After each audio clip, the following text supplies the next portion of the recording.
Well, hello again, everybody. Welcome to episode 5 of our steam locomotive kit series. In this episode, we're going to be detailing the tender body. So not quite as detailed and intricate a job as the boiler was, but still work that needs doing. So some of those detail kit parts are for the tender, so we're going to be putting them on and doing what we can to get it ready before we proceed into the decoder installation, which is, I guess, in another episode down the road.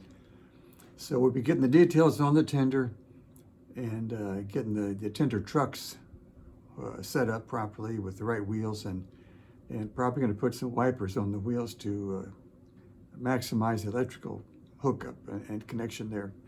So off we go with getting the tender ready. The new 36-inch wheel sets for the tender arrived in the mail today. So here's one of them right here. So I'm going to paint them before putting them in the trucks. And what I figure I'm doing, I got them chucked up here in my variable speed drill. So I can just spin them, use a paintbrush in there to paint them. That technique works pretty well. I got the new tender wheels painted a rusty color, and now I'm just darkening them up a little bit on the wheel faces with some powdered chalk, black powdered chalk. So you just brush it on there a little bit, and magically you've got a darker wheel. It looks maybe a little bit more like it's greasy than just plain old rust. So see, there's the painted one without the chalk, and then put a little powdered chalk on there, and anyway, it's darkened up a little bit. So I'm going to finish that and then install them in the trucks. Well, I got the new tender wheels in the trucks, and the truck's installed for a fit check and a rolling check, so they roll okay. They're not exactly free rolling, but there doesn't seem to be much that can be done about that. But they do roll.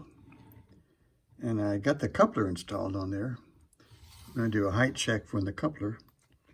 And you see, that looks like it's pretty good on height, so that's good news. So, so far so good on the trucks. Also, as long as I got the tender up on the trucks, put it up next to the locomotive with the cab deck plate swiveled out and laying on top of the tender deck there. Well, it's not quite level, but I think for this purpose it's good enough. So looks like that's going to work out okay. Well, moving on into detailing of the tender, the work coming up is that you see the coal load extensions here. There are holes on top for handrail stanchions. There'll be a handrail going around there. There's some handrails to be made and installed on the front corners of the tender, so it's some holes drilled for them. See, the water hatch is already installed here. There'll be a handrail coming here along the stairs, or steps. There'll be a couple of marker lights on the rear and a couple of polling pockets going here on the rear. And I think that's pretty much the remaining detailing on the tender. It's not quite as bad as the locomotive itself was. You see the trucks waiting here too. I hope to get some wipers or electrical pickups on these trucks to give a good reliable connection there. So that's the work coming up. Well, there's been some progress made on the detailing of the tender. So as you can see here, the handrails are in place on top of the coal load extensions, and handrails are now built and installed here on the front corners of the tender. As before, the water hatch is still there. So here the marker lights put in place on the rear, and the polling pockets are there and there. also an air hose right here. May not show up very well in the video, but it's a little part right there, an air hose. And the remaining item is this handrail that runs down here. That one's not glued in yet, because there's supposed to be some supports that go down here and here, which I need to try to make and see if I can solder them to the handrail so it's all one piece. Drill the holes and install the handrail. So that remains to be worked on, but it's coming along. After that's all done, I think then the trucks are next to try to get those pickup wires put on the trucks. So that's how it's looking today. Well, getting set up now for soldering those handrail supports onto the handrail. Got this little jig-like thing made up with the handrail taped onto this block of wood. See it across here. And the two supports here, all taped in position. And so I will attempt to put some flux on these solder joints and solder them and see if we can make that happen. I'll take these two little supports off there before putting the solder on. That was just marking the locations for the supports. So, got a little solder work to do here, so we'll see how that turns out. Well, so here's the handrail with those two supports soldered on. Maybe not the neatest soldering job in the world, but a coat of paint hides a lot of sins. So as you can see, they're on there now. And this is the way the instructions showed them, is perpendicular to the handrail and not parallel to this end handrail, which of course would be the other way to do it. But anyway, this is the way the instructions showed them. So time now to just do a little fitting with them. They're obviously a little bit too long. I have to cut them off and get the holes drilled in the body and get it all fitted up. So that's next. Well, completing the tender body detailing now. Got the handrail installed. And so that's finally done. And as shown earlier, all the other details in place on the outside the tender body. So, yeah, at this point, maybe it could be painted. Who knows? The trucks are next, and then after that, we'll get into the electronics going inside. DCC decoder and so on. So, we're coming along. And so we'll see what's next. The next thing to be dealt with here is electrical pickups for the tender trucks. So here's one here. And of course the trucks are hot on one side with the wheel conducting electricity into the frame, and the other side of the axle, the wheels are insulated. So we'll deal with the hot side first here. So, you know, the way it was designed, of course, the wheel picks up the juice into the axle, through the rolling joint, over into the side frame. And the way these trucks are made, the side frames are hooked to the bolster with a screw right there. And so the juice would come up through the screw and into the bolster. And eventually, it gets to this area here that contacts the tender body. And of course, this is rubbing against that post that holds the truck. And eventually, electrical connectivity to the tender body itself.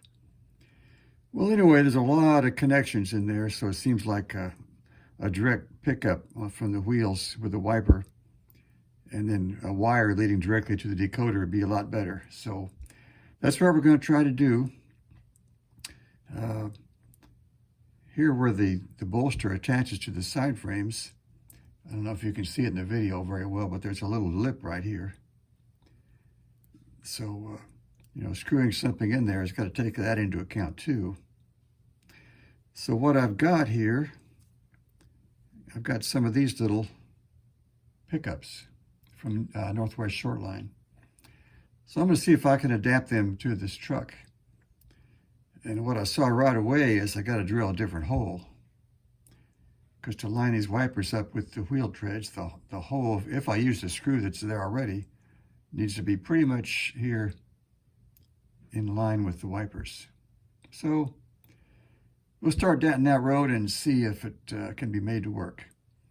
And if so, we'll have a good pickup on the hot side, and we'll worry about the other side later.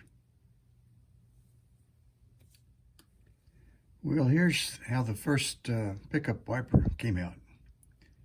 You see it's on there, and pretty sure it's touching the wheels, but not too hard. That's the trick. Still need to solder the wire on the wiper. Probably should have done that first, but we will see how that goes. Hopefully not too hard. So, so far so good. Well, here are the two tender trucks with the wipers on the hot side of both of them, and they now got the wire soldered to the wipers, so we can have a direct connection to the decoder once that happens. So, so far so good, I think, on these wipers. The next thing are going to be the insulated wheels. I think a different solution is going to be needed over there. Can't screw the wiper under that screw. So I think I have to put a piece of insulated PC tie board here across the bolster, and maybe solder a couple of brass wires to that to scrape on the wheels, and of course cut the foil so the wipers are insulated from the screw that's going to hold it on there. So hope that all made sense. Maybe 1,000 words just a little later will make more sense than or a picture will make more sense than the words. But anyway, it's on to the insulated wheels. Well, moving on now to the wipers or pickups for the insulated wheels on the tender trucks. Current thinking is to make a little insulated pad out of some of this material here. This circuit board material, kind of cut to the size of or width of a tie, cross tie. Anyway, as you can see, it's got the foil on the flat sides, and of course, it's got insulated interior material there, whatever it is. So the thought is to make a little piece like so, and cut the foil right in the middle so there's two sides isolated from each other. Use one side to screw it to the truck, and the other side, which is insulated from the first side, would be where the wiper wires would be soldered on, and the pickup wire itself. So that should insulate the pickups from the truck frame. So that's the objective here. We'll see how it works out. Well, I've got a couple of these wiper assemblies made using that fiber material. As you can see, a little piece of it here with two brass wires soldered to it, and the pickup wires coming off here, the red thing. And so it came out okay, I think. Although I used a .020 wire there, I think it might be a little bit on the stiff side for the intended purpose. I see it coming out of focus here. So I think I'm going to remake them with .015 wire, which I've got in stock. And that's an attempt to control how much pressure they put on the wheel and cause drag on the wheels. So that part of the project's come out okay, I think. But anyway, like I said, I'm going to redo them with thinner wire. The other part of the project is not such good news. When I was drilling the holes to mount those pickups in the bolster broke. You can see the parts here. I tried gluing it back with super glue, no joy. Gluing it back with epoxy, no joy. And so that wasn't good news. I was reluctant to try to solder it. I don't know what this is made out of. Pot metal, probably. And of course, they're painted just for beginning. So anyway, I found out Bowser still has these trucks in stock, so I ordered a couple of new ones. And so I think we'll just try one with brand new ones, and I'll try not to break the next set when I drill the holes. So the The pickup project is ongoing for the time being. Well, here are the new wiper pickups as rebuilt to use the thinner gauge brass wires. So the two here with the red are the ones with the insulation cut in them, right there and right there. So they're going to be on the right rail. And the two with the black wires go on the left side rail. And that's where the hot wheels are that aren't insulated. And so these don't have the cut in the foil, so the power can go straight from the wire right into the bolster and bypass the other connections that would have carried the power maybe to the bolster. So insulated and non-insulated. While waiting for the new trucks to arrive from Bowser, I did remember I still have one good truck left that didn't break, so went ahead and put these remodeled pickup wipers onto the good truck. So here's what they look like. Made them both the same this time, using the thin wires. So on the back side, or the left rail, I guess I would say, the black wire. The right rail gets the red wire in accordance with the NMRA policies.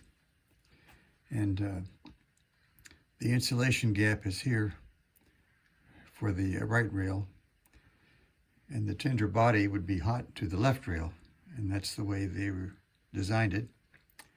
And I checked it all out with a voltmeter, and indeed, electrical continuity from the left rail wheels through the pickup to the bolster and to the tender body when the body's on the truck, and the right side remains isolated, and of course, it does connect to the red wire. So as far as I can tell, it's good. Actually put the truck onto a live track and didn't get any short circuits. So looking good at this point. So that's the progress on this front. While we are waiting for the new tender trucks to arrive from Bowser, I think I'm going to go ahead and paint the tender.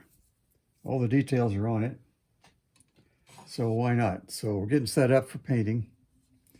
So I washed it this morning, and I got this nice little holder to hold it for painting. So that part's set up, and got the spray booth here all warmed up. Here's the airbrush, some bottles of thinner for cleaning the airbrush cleaner. So we're ready to spray some paint. Well, here we have the tender back from the paint shop. That is to say, the spray booth right there. So it's got a basic coat of paint on it. It's actually grimy black. No weathering yet, of course. So basic coat of paint. And I put a coat of engine black on the coal load in there. Of course, I'll put some real coal on top of that later at the end. But anyway, as you can see, it's painted. And also, as you can see, I've lettered it for the lumber company. The theory here is, even though it's a Pennsylvania prototype, that in my world, the Pennsylvania sold it off as surplus, and the timber company snapped it up cheap, and so got themselves a switcher. So here we go, Weyerhaeuser Timber Company 040 switcher. So it's coming along. Well, with both the locomotive and the tender now painted, I couldn't resist the temptation to couple them up together and see how they looked. So I installed the drawbar and hooked them up together. And so here's how it's looking. The drawbar actually seems to couple them pretty close together, which is okay for such short wheelbase items. The curves may not be a problem. And I note that the cab deck plate in there seems to be doing a pretty effective job of filling the space between the engine and tender. So I like the way that's turned out. Anyway, so the headlight, backup light, as usual, is just sitting on there temporarily just to complete the look. So, little sanity check there. Also, I might point out that I did actually hook up track power to these rails just to verify I didn't have any short circuits, and everything was okay. And unhooking the power supply and just putting a voltmeter on the rails, I verified that there's no connection between the two through the locomotive, so everything's still isolated like it's supposed to be. So again, so far so good. And finally, still looking ahead a little bit here, I couldn't resist just setting it down on the layout to see how it's going to look. With no decoder installed, of course it's not running yet, but anyway, looking good. Well, the replacement trucks from Bowser for the tender arrived yesterday, and here is one of them. I was kind of surprised to see that they had some differences from the original trucks, even though they have the same part number. For example, these little screws that hold the side frame onto the bolster. The original one had a round head machine screw there. The replacement truck has this hex-headed machine screw. And the other interesting difference is, on the new truck, there's a little bolt, or excuse me, a nut, right here on the end of that machine screw, where the original one did not have a nut. It just screwed into the bolster in a threaded hole. Well, interestingly, on this new truck, the machine screw still screws into a threaded hole. And then there's also this nut. So it's kind of like held on two different ways. Interesting. Getting that little nut screwed on the screw was a real challenge. I think on one of them it took me like 10 minutes after I'd taken it off to get it back on again. And the other important difference is, just a reminder, these trucks are held on by a shouldered screw like this one, where this unthreaded part goes through the bolster. So the original trucks had this little indentation, if you can see that, where the head of the screw kind of fit into that ring right there. It allows you to tighten up the screw all the way without restricting the swiveling of the truck. Well, these new trucks, they don't have that little indentation for the head of the bolster screw. So as a result, the truck is too thick for the shoulder of the screw. If you tighten it up all the way, you can't swivel the truck. So the answer is you have to do some filing here to make the bolster just a little thinner. And then, if you take off enough material, you can tighten that screw down and it'll stay firmly, but it won't restrict the swiveling. So a few subtle little differences. So I began installing those pickups onto the new trucks. And here's one of them here with one of the pickup wiper installations in progress. This happens to be on the insulated wheels where we have the red wire. So it's a work in progress. I still have to cut these off to the right length, but you can see how it's going on there. So once that one's done, of course, there's a second one here on the other side to put on. So we're making progress with the trucks.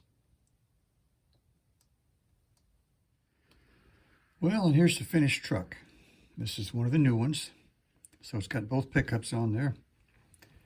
And I've trimmed the links so they're not excessive. So also check for short circuits, and there weren't any. And I put it onto a live piece of track and didn't get any sparks. So it seems okay electrically. So onward from there. Well, finally, here we have both tender trucks installed. And as you can see, the wires from the pickups are here, ready to go somewhere. So anyway, these trucks turned out to be quite a bit of trouble, as you've seen. But anyway, I think we got it. Well, here we see the tender on a live track on the layout. Truck's installed. Just checking for short circuits, and There weren't any. Nothing shut down. There weren't any sparks. I was concerned about the swiveling of the trucks, possibly shorting out the insulated wheels against the body of the tender. But here, sitting on what I believe is the sharpest curve on the layout, this short wheelbase tender, the trucks don't swivel actually very much, even on the sharp curve. So apparently no contact, and so far so good then on the electrical insulation. So with that, I think we can declare victory on the tender preparation and move on to electronics.